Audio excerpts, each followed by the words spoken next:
할렐루야, 사랑하는 성도 여러분, 한 주간 동안 잘 지내셨습니까? 저는 지난 주일 독일 프랑크푸르트 올라갔다가 이제 돌아와서 말씀을 녹화하고 있습니다. 프랑크푸르트에 계시는 장세균 목사님과 김동분 사모님 사역 50주년 기념, 그리고 난민선교 5주년 기념 예배가 있었는데 참석해서 축하해드리고 또 많은 대접을 받고 말씀을 녹화하기 위해서 금요일 밤 늦게 승행으로 돌아왔습니다. 오늘도 요한복음 말씀을 보도록 하겠습니다. 말씀은 4장 1절에서 26절입니다. 그리고 말씀 제목은 얼마나 사랑했으면 그렇게 했을까? 이런 제목으로 말씀을 보겠습니다. 우리가 복음서를 읽다 보면 예수님이 만난 사람들의 이야기가 많이 있는 것을 봅니다. 근데 그 이야기를 읽다 보면 예수님이 만난 사람마다 정확하게 그 사람이 필요한 말씀을 해주시고 답을 주시는 것을 보고 놀라게 됩니다. 그 결과 예수님을 만난 사람들은 가지고 있던 문제를 다 해결받고 자유와 구원을 얻고 새 인생을 출발하게 되는 것을 보게 됩니다. 이런 사실들이 우리에게 가르쳐주는 바는 예수님이 사람들을 아신다는 것입니다.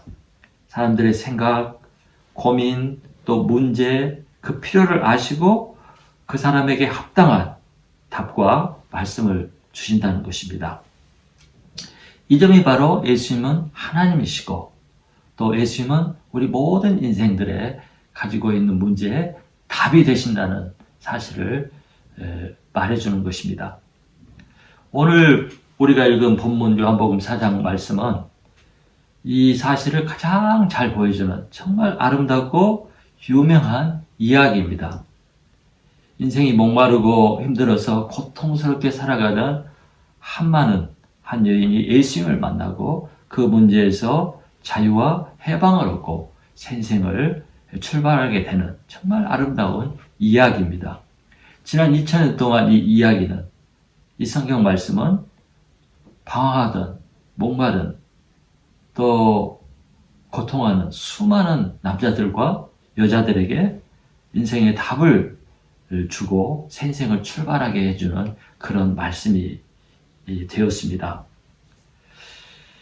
사랑하는 성도 여러분, 오늘 이 말씀이 인생의 답을 찾는 저와 여러분에게 꼭 그 답을 가르쳐주는 그런 귀한 말씀이 되기를 간절히 기도드립니다.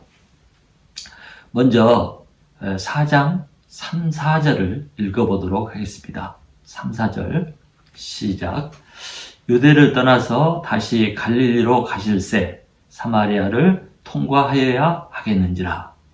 유대를 떠나서 다시 갈릴리로 가실새 사마리아를 통과해야 하겠는지라. 자, 당시 이스라엘의 지리적 행정구역은 세 개로 이렇게 나누어져 있었습니다. 북쪽에 갈릴리 지역이 있었고요. 남쪽에 유다 지역이 있었습니다. 그리고 그 중간에 사마리아라는 지역이 이렇게 있었습니다. 근데 당시 유대인들은 북쪽 갈릴리와 남쪽 유다 지역에만 살고 있었습니다. 그 중간에 사마리아 지역에는 유대인들이 살지 않았습니다. 심지어 유대인들은 이 중간에 사는 이 사마리아인들과는 교류도 하지 않고 심지어 남북을 왕래할 때 이 지역을 통과하지도 않았습니다.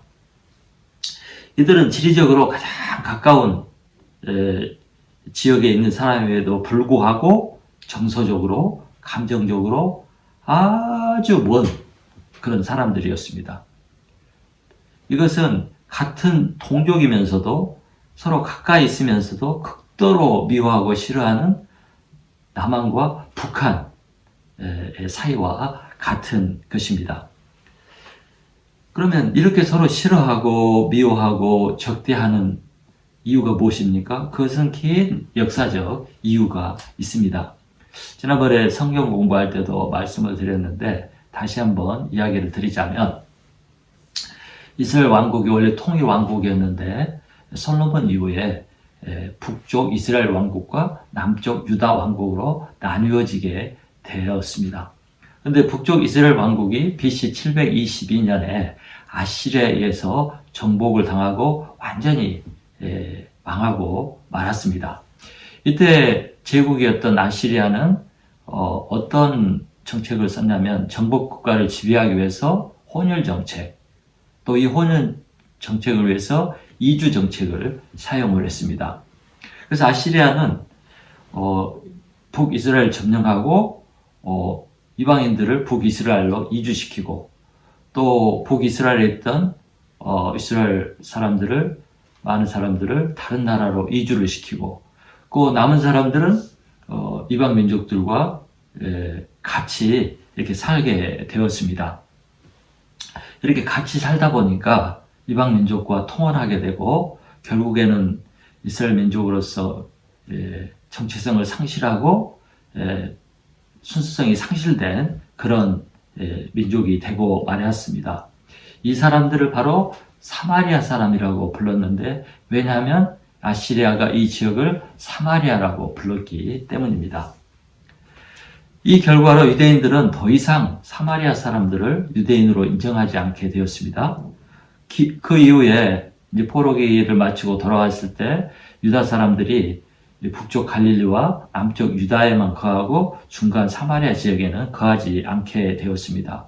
그리고 이제 남북이 왕래할 때 유대인들은 절대로 사마리아 지역을 통과하지 않고 남북으로 왕래할 때 이들은 멀어도 요단강, 심지어 요단강 건너편 요르단 계곡을 따라서 남북으로 왕래를 하였습니다. 그런데 오늘 본문에서 예수님은 보통 유대인들이 가는, 통행하는 그 길을 버리고 아무도 가지 않는, 절대 가지 않는 사마리아 지역을 통해서 북쪽 갈릴리로 가고자 이렇게 작정을 하신 것입니다. 본문 말씀은 이렇게 한 이유가 그 길이 더 편하고 또 가깝고 또 쉬운 길이어서 이렇게 선택한 것이 아니라는 것을 말해주고 있습니다. 4절을 다시 보십시오. 4절을 보면 이렇게 말하고 있습니다. 사마리아를 통행하여야 하겠는지라 이렇게 표현하고 있습니다. 영어 성경에서는 He had to go through Samaria. had to는 must의 과거형입니다. 그래서 must는 의무, 반드시 해야만 하는 것 이런 것이죠. 또 공동 번역에는 사마리아를 거쳐야만 했다 이렇게 번역하고 있습니다. 이 말씀의 뜻은 예수님이 그 길을 택한 것은 어떤 의무감, 사명감 같은 것이 있음을 이렇게 보여주고 있습니다. 꼭 그 길을 가야만 하는 어떤 목적, 가야만 하는 그 이유가 있음을 이렇게 말해주고 있는 것입니다. 그래서 예수님은 선택사항이 없고 반드시 그 길로 가야 했습니다. 그러면 예수님께서 무슨 이유와 목적 때문에 사마리아를 통해서 가야만 했을까요? 그것은 한 사람을 만나기 위해서였습니다. 여러분, 예수님이 꼭 만나야만 한 그 사람, 만나야만 될 사람이라면 대단히 중요한 사람임에 틀림이 없습니다. 대단히 중요한 사람 아니겠습니까? 분명히 매우 소중한 사람, 귀한 사람, VIP일 것입니다. 그러면 이렇게 귀중하고 소중하고 중요한 사람이 누구인지 한번 살펴보도록 하겠습니다. 여러분 6절을 보십시오. 6절을 보면 이 사람이 어떤 사람인지 알 수 있어요. 첫째, 이 사람은 사마리아 사람이었습니다. 사마리아 지역에 살고 있으니까 당연히 사마리아 사람이죠. 앞에도 방금 언급했지만 유대인들에게 사마리아 사람은 상종하기 싫은 사람, 만나기 싫은 사람, 미워하는 사람, 싫은 사람, 또 종교적으로도 무시하고 얕잡아 보는 사람, 그런 사람들이었습니다. 다른 이방인들보다 더 멀리하고 미워하고 싫어하는 그런 사람들이 사마리아 사람들이었습니다. 근데 이 사람이 사마리아 사람이었죠. 근데 예수님은 이런 사마리아 사람을 만나기 위해서 그 길을 간 것입니다. 둘째, 이 사람은 여자였습니다. 우리가 잘 알듯이 당시 여자들은 숫자에도 카운트 되지 않는 그런 사람들이었죠. 지금도 중동에서는 여자들에 대한 존중이나 또 대우가 형편이 없습니다. 그런데 2000년 전에는 얼마나 심했을지 우리가 충분히 이해할 수가 있습니다. 무시받는 존재였죠. 여자들은 함부로 하는 존재였고, 근데 또 당시 종교적으로도 절대로 남자가 공개적으로 집 밖에서 여자를 단둘이 만날 수가 없었습니다. 큰일이죠. 큰일이죠.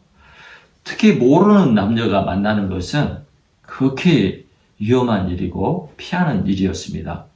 그런데 예수님은 이 여인을 단둘이 만나기 위해서 그 여인을 찾아간 것입니다. 무시받는 여인, 이 여인을 찾아간 거예요. 세 번째, 이 여자, 이 사람은 동족인 사마리아 사람들, 심지어 무시받고 존중받지 못하는 여자들로부터도 무시받고 따돌림 당하는 가장 천한 그런 여자였습니다. 18절을 보십시오. 18절. 이 여인은 과거가 너무 추하고 너무 부정했습니다. 현재도 너무 추하고 너무 부정한 여인이었습니다. 이 여인은 나이가 얼마인지는 알 수 없지만 결혼을 5번이나 했습니다. 다른 말로 하면 이혼을 5번 했다는 거죠. 또 지금 현재도 결혼도 하지 않고 6번째 남자와 동거를 하고 있었습니다.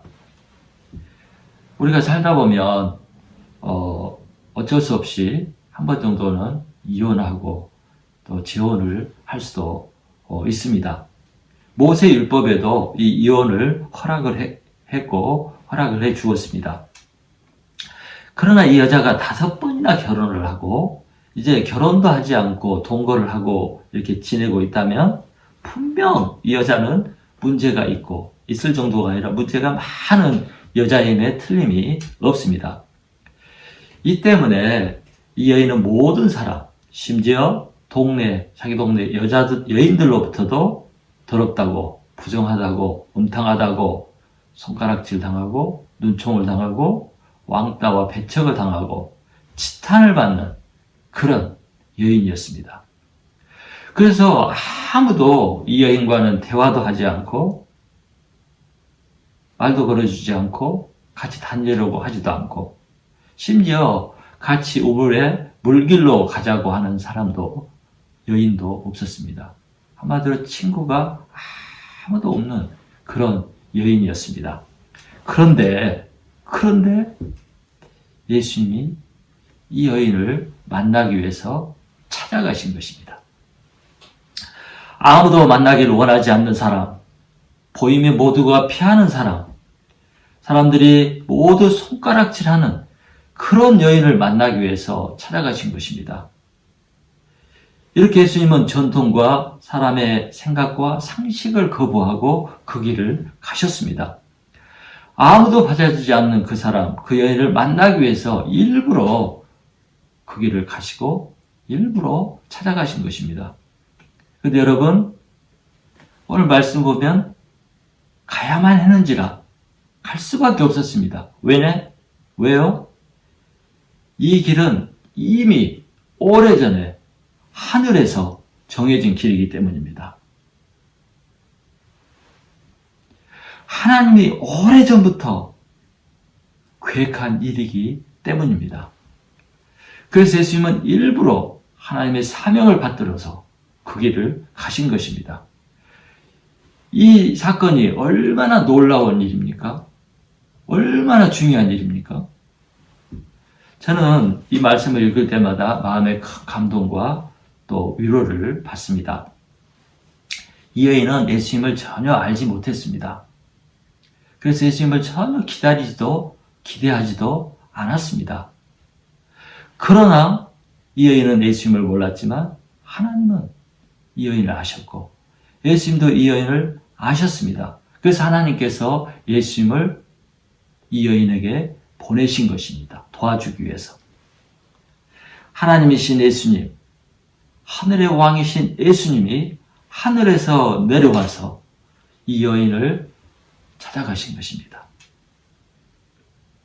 여러분, 이 사실은 불쌍하고 소외되고 미천하고 초라하고 거부당하고 사는 이 여인이, 무시받고 사는 이 여인이, 더럽다고 손가락질 당하는 이 여인이 하나님의 사랑과 하나님의 관심과 하나님의 주목의 대상이 되었다는 것입니다. 와, 얼마나 놀라운 사실입니까? 아무도 인정해 주지 않고 아무도 찾지 않는 여인이었지만 하나님은 이 여인을 사랑했고 이 여인을 주목했고 이 여인을 찾아가셨다는 것입니다. 사람들은 이 여인을 사람 취급도 하지 않았지만 무시하고 멸시했지만 하나님은 이 여인을 자신의 귀한 딸로 여기고 소중히 여기신 것입니다. 그래서 그 중동의 뜨거운 떼약볕을 마시면서 먼 길을 걸어서 찾아갈 정도로 이 여인을 하나님은 사랑하셨습니다. 예수님은 사랑하셨습니다. 하나님이신 예수님, 하나님의 아들이신 예수님이 이 여인을 만나기 위해서 이 여인이 올 장소를 이미 아시고 먼저 가서 기다리고 있었습니다. 또 예수님은 정오에 배고픔을 참고 이 우물가에 앉아서 이 여인이 나타나기만을 기다리고 있었습니다. 얼마나 소중한 여인입니까? 얼마나 귀한 여인입니까? 얼마나 하나님이 사랑한 사람입니까? 이 여인은 하늘나라의 황태자, Prince of Kingdom of God, 이 예수님의 사랑의 대상이 된 것입니다. 하늘나라의 황태자이신 예수님의 사랑을 받은 하나님 나라의 공주, Princess of the Kingdom of God이 된 것입니다. 사람들의 눈에는 전혀 사랑받을 자격도 없고 사랑받을 만한 아름다운 것도 없고 고귀한 것이 없는 더럽고 천한 삶을 산 사람임에도 불구하고 하나님은 이렇게 특별한 사랑을 이 여인에게 보여주셨습니다. 정말 놀라운 사실 아닙니까? 감격되지 않습니까? 그런데 이보다도 더욱 놀라운 사실은 내가 이런 특별한 사랑과 특별한 관심과 특별한 대우를 하나님으로부터 받고 있다는 사실입니다. 우리가 언제 전에 예수님을 알았습니까? 우리가 하나님 예수님을 사랑했었습니까? 우리가 하나님 보시기에 거룩하고 아름답고 착하고 깨끗한 삶을 살고 있었습니까? 하나님의 사랑을 받을 만한, 주목을 받을 만한, 대우를 받을 만한 그런 자격이 있었습니까?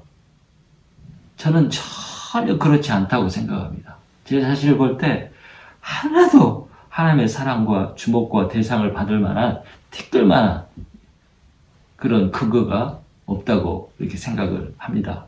그럼에도 불구하고 예수님은 내가 있는 그 자리까지 하늘에서 찾아오신 것입니다. 아무도 알아주지 않는 티끌과 같은 작은 존재고 죄로 냄새가 그냥 나는, 그래서 사람들이 피하는 그런 나를 찾아오셨다는 것입니다. 저는 하나님이 어떻게 나 같은 사람을 알고 찾아오셨는지 그것을 생각만 해도 하나님의 사랑이 얼마나 크고 감사한지 온몸으로 전율을 느끼곤 합니다. 제가 청소년 시절 이불 속에서 괴로 울고 삶의 고통과 허무함이 너무 심해서 숨도 쉬기 힘들었던 저를 하나님은 알고 찾아오셨습니다. 저는 이 은혜가 얼마나 크고 감사한지 생각만 하면 이렇게 눈물이 날 때도 있고 나려고 합니다. 또 제가 광주 민주화 운동 때 공수부대에 잡혀서 두들겨 맞고 상대 깜방에 있을 때 정말 절망하고 두려워하고 있을 때 그때도 예수님이 저를 찾아오셨습니다. 저는 외롭고 슬픈 인생을 살았던 제 집사람을 이렇게 찾아와서 위로해 주시고 새 인생을 출발할 수 있도록 도와주신 그 예수님의 방문, 그 사랑을 너무 잘 알고 있습니다. 뿐만 아니라 이 예수님은 제 딸, 제 아들에게도 이렇게 찾아오시고 부모도 해결해 줄 수 없는 그들의 문제들을 해결해 주시고 위로해 주시고 또 하나님의 아들이요 딸로 이렇게 세워주신 그 사실을 너무나 잘 알고 늘 하나님께 감사하고 있습니다. 제가 한국에서 가르치던 한 여학생은 남자친구와 연애를 하다가 이제 헤어지게 됐는데 그 아픔이 너무 커서 이제 죽으려고 시골 할머니 집을 이렇게 찾아가게 되었습니다. 이제 죽음을 결심하고 방에서 나와서 산으로 가기 위해서 이제 마루에 이게 걸터 앉아 있었습니다. 그 순간에 예수님께서 눈에 보이는 빛으로 멀리서 이렇게 찾아오셨습니다. 그 순간 이 여학생이 마음을 돌이키고 다시 집으로 돌아와서 새 인생을 출발하게 되었습니다. 제가 아는 수많은 성도들이 이 황태자 예수 그리스도의 방문을 통해서 느닷없는 방문을 통해서 죽음에서 살아나고 방황하던 인생의 삶을 그치고 새 인생을 살게 된 그 사실을 너무나 많이 알고 있습니다. 하나님은 지금도 사람들을 찾아가시는 분이십니다. 아프고 슬프고 목마르고 괴롭고 방황하고 고통스러운 또 상처받은 영혼들을 지금도 아시고 찾아가시는 것입니다. 또 제 문제로 실험하고 고통하는 사람들을 지금도 예수님은 찾아가십니다. 여러분 예수님을 만났다면 그것은 여러분이 그분을 찾아간 것이 절대 아닙니다. 그분이 하나님이 여러분을 아시고 하늘에서 여러분 집에까지 찾아가신 것입니다. 여러분을 살리고 치료하고 도와주기 위해서 여러분을 찾아가신 것입니다. 여러분 하나님이 예수님이 직접 방문하기도 하지만 하나님은 대리인을 통해서 우리를 방문하고 찾아오시기도 하십니다.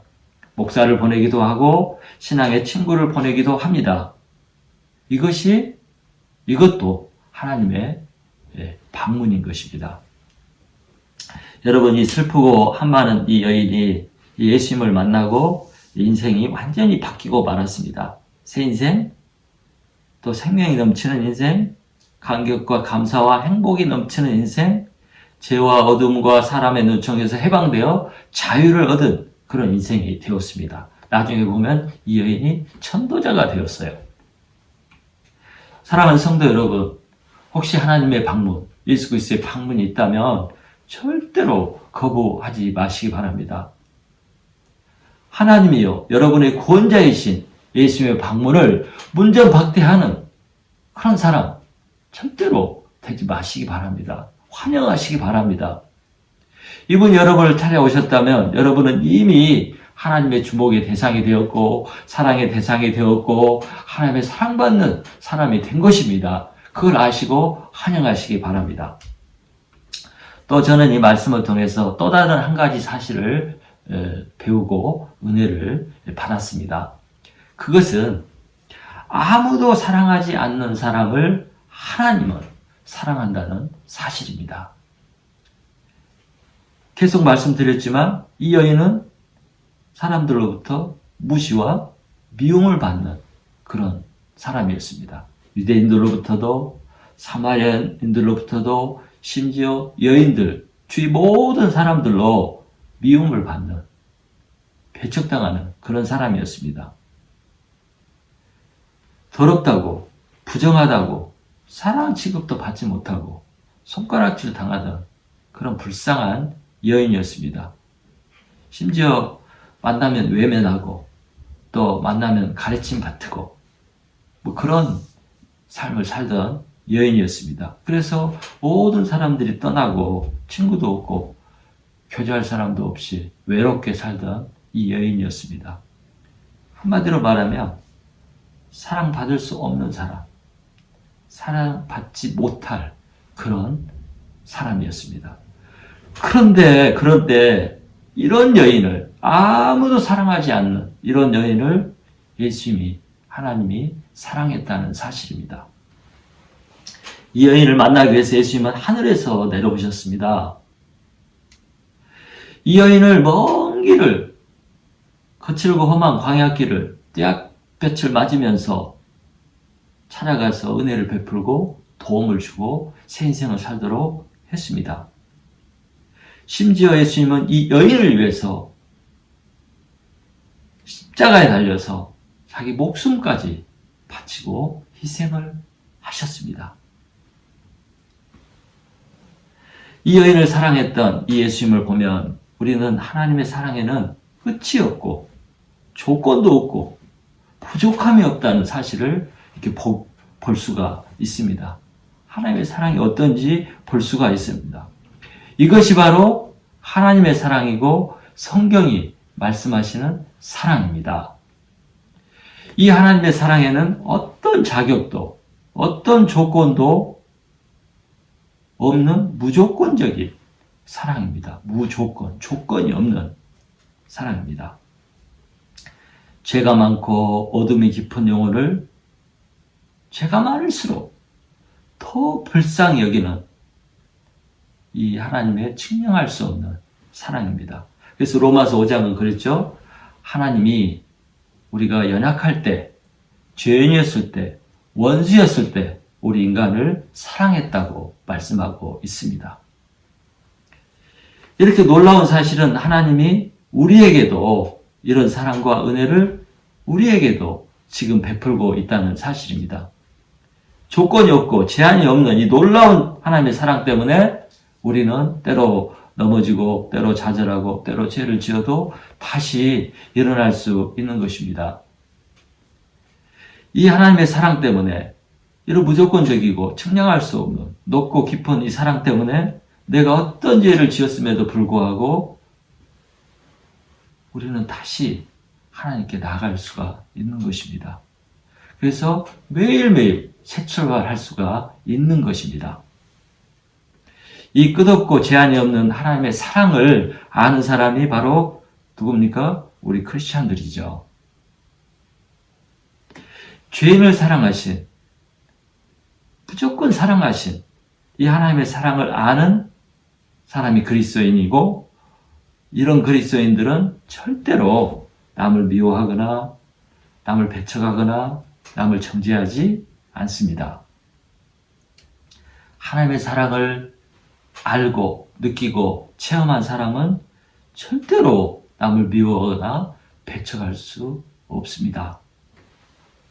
그런 죄를 지을 수가 없습니다. 그게 죄죠. 남을 배척하고 미워하고 따돌리고 외면하고 정죄하고 판단하는 거, 이게 죄죠. 하나님의 사랑을 아는 사람은 그럴 수가 없습니다. 이 하나님의 사랑을 알 때 비로소 사람을 이해하게 됩니다. 사람이 얼마나 연약하고 얼마나 추하고 얼마나 죄 지을 수밖에 없는가, 이런 연약함을 인정하고 또 이런 사람을 비로소 사랑할 수 있게 되고 이해할 수 있게 됩니다. 이 하나님의 사랑을 알 때, 내게 베푸신 그 하나님의 사랑을 느끼고 알 때 나도 이렇게 하게 되는 것입니다. 하나님의 사랑을 알 때 우리도 사랑할 수 없는 사람을 사랑할 수 있게 되는 것입니다. 자신에게 베푼 이 하나님의 사랑을 알 때 우리가 비로소 사랑을 증거하는 사명이 될 수 있고요. 예수님의 뜻을 받드는 제자가 될 수 있는 것입니다. 성경에 이제 요한복음 4장에 이 사마리아인에 관한 내용을 이제 기록했지 않습니까? 사도 요한이 이렇게 이 이야기를 기록한 때는 그 이유와 또 이 사건이 우리에게 가르쳐주는 교훈이 있기 때문에 이렇게 기록을 했을 것입니다.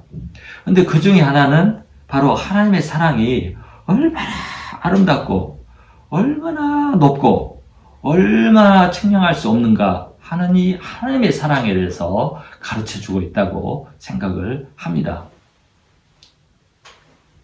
동시에 우리도 이 예수님처럼 이런 사랑을 실천하고 예수님처럼 이렇게 행하며 살라고 이렇게 사도 요한이 이 말씀을 기록했다고 생각을 합니다.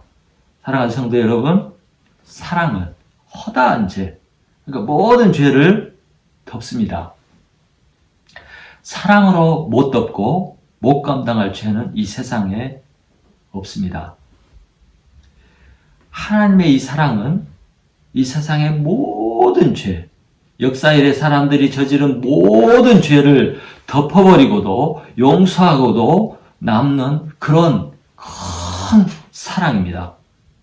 그래서 사랑보다도 더 큰 덕목은 성경에 없습니다. 사랑보다도 더 중요한 신앙의 행위는 없습니다. 사랑이 없으면 우리의 모든 종교 행위는 아무런 의미가 없습니다. 사랑이 없으면 목사들이 하는 설교나 우리가 전하는 복음도 울리는 꽹가리가 될 뿐입니다.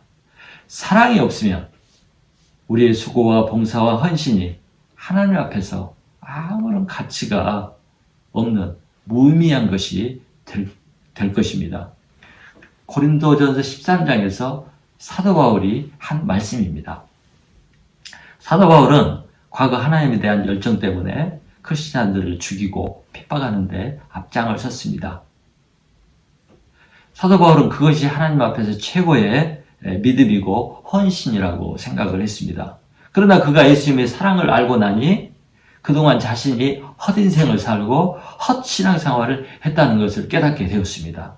왜냐하면 그의 헌신과 그의 열정이 사랑에서 나온 것이 아니고 사랑으로 한 것이 아니었기 때문입니다. 사랑하는 성도 여러분, 우리 모두는 하나님의 사랑, 하나님의 특별한 사랑, 하나님의 큰 사랑, 하나님의 엄청난 사랑을 받은 사람들입니다. 사랑받을 자격이 1도 없었는데 이 감당할 수 없는 사랑을 받은 사람들이 우리입니다. 그러면 우리도 이제 이런 사랑을 실천하며 살아야 하지 않겠습니까? 그것이 바로 감당할 수 없는, 받을 수 없는 사랑을 받은 사람들이 해야 할 의무요, 이게 자세인 것입니다. 그러면 여러분 이제부터 혹시 여러분이 미워하거나 또 싫어하거나 배척하는 사람이 있었다면 하나님의 사랑을 가지고 이렇게 나아가서 관계를 회복하는 사람이 성도가 되기를 바랍니다. 또 도저히 받아들일 수 없는 그 사람을 다시 마음으로 용서하고 이해하고 받아들이는 그런 노력과 순종을 해보시는 성도들이 되기를 바랍니다.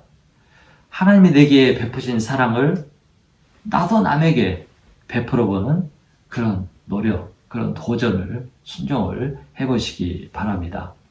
그래서 이제 카톡도 보내보시고, 또 SNS에 좋아요도 이렇게 눌러보시고, 또 때에 맞게 이모티콘도 이렇게 보내보시기 바랍니다. 또 가능하면 전화도 걸어보시고, 또 만나서 식사도 하고, 이렇게 하면 좋을 것 같습니다. 3할의 애인을 가고 싶지 않은 그 길을 일부러 찾아가서 만난 예수님처럼 일부러 찾아가 보는 그런 노력도 해보시기 바랍니다. 하나님은 이런 성도를 주목하십니다. 이런 성도를 바라보시고 하나님이 하늘에서 감동을 하십니다. 하나님이 감동하시면 하나님께서 더 큰 사랑, 더 많은 사랑을 사랑할 수 있도록 더 큰 은혜와 더 큰 사랑과 더 큰 복을 주실 것입니다. 당연한 일입니다. 사랑하는 성도 여러분, 하나님은 여러분을 너무너무 사랑하십니다. 무슨 자격 조건이 있어서가 아니라 무조건적으로 주목하고 사랑하시고 관심을 가지신 분이 하나님이십니다. 여러분의 어떤 죄와 허물에도 불구하고 여러분을 끊임없이 사랑하시는 분이 하나님이라는 사실을 믿으시기 바라고, 오늘 말씀을 통해서 그 진리를 발견하시고 이제 우리도 이 하나님의 사랑을 실천하는 삶을 살고자 결단하는 그런 은혜가 있기를 간절히 축원합니다. 기도하겠습니다. 하나님 아버지, 저는 더러운 죄인입니다. 정말 추하고 냄새나는 죄인입니다. 이런 나를 찾아오시고 사랑해 주신 하나님의 사랑을 정말 감사드립니다. 그럼에도 불구하고 너무 쉽게 죄진 자를 정죄하고 판단하고 미워하고 이렇게 멀리했던 죄를 회개합니다. 하나님, 내가 받은 이 사랑을 정말 사랑받을 수 없는 사람을 사랑하는 그런 실천을 할 수 있도록 도와주시고 그렇게 살 수 있도록 도와주시옵소서. 오늘 말씀을 들은 우리 사랑하는 성도들이 예수님을 따라서 실천하는, 예수님의 사랑을 실천하는 삶을 살고자 결단하고 기도하고 나아갈 수 있도록 축복해 주시옵소서. 이 귀하고 크고 놀라운 하나님의 사랑을 우리가 세상 사람들에게 보여줄 수 있는 그런 진짜 그리스도인들이 되게 하여 주시옵소서.